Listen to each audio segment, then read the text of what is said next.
আসসালামু আলাইকুম। মুক্তিযুদ্ধ না থাকলে বিএনপি থাকবে না, থাকবে না আওয়ামী লীগ, বললেন জিলানী। জানবো তার বিস্তারিত খবর। তবে আপনি যদি যুদ্ধের জীবন চ্যানেলে নতুন হয়ে থাকেন, চ্যানেলটা অবশ্যই সাবস্ক্রাইব করবেন, পাশেই থাকবেন।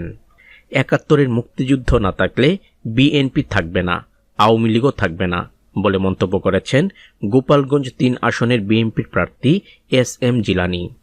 বুধবার গোপালগঞ্জের টঙ্গিপাড়া উপজেলায় ডুমুরিয়া ইউনিয়নের পাকুড়তিয়া বাজারে এক নির্বাচনী জনসভায় তিনি এই মন্তব্য করেন। এর আগে টঙ্গিপাড়ার শ্রীরামকান্দি ও পাটগাতি সহ বিভিন্ন গ্রামে জনসংযোগ করেন। জাতীয়বাদী স্বেচ্ছাসেবক দলের সভাপতি জিলানী যে আসন থেকে নির্বাচন করছেন সেটি সাবেক প্রধানমন্ত্রী শেখ হাসিনারও নির্বাচিত আসন। এর আগে কোটালীপাড়ার সাদুল্লাপুর ইউনিয়নে আয়োজিত এক মত বিনিময় সভায় তিনি জানান, নির্বাচনী প্রচারে জীবনের নিরাপত্তা নিয়ে আশঙ্কায় বুলেট প্রুফ ভেস্ট ব্যবহার করছেন।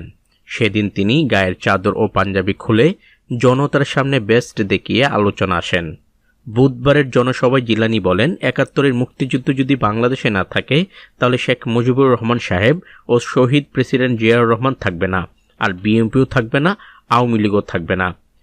বাংলাদেশের স্বাধীনতার সপক্ষের শক্তি এবং মুক্তিযুদ্ধের দল ঐক্যবদ্ধভাবে রাজপথে স্বাধীনতা বিরোধীদের মোকাবেলা করবে ইনশাল্লাহ।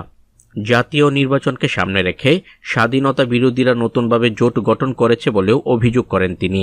টঙ্গিপাড়া কোটালীপাড়া জনগণের উদ্দেশ্যে বিএনপির এ প্রার্থী বলেন, ৫ আগস্টের পরে এখানকার মানুষগুলো অসহায় হয়ে পড়েছে, কারণ ঢাকা গিয়েও তারা নিজেদের বাড়ি টঙ্গিপাড়া, কোটালীপাড়া, গোপালগঞ্জ বলতে ভয় পায়।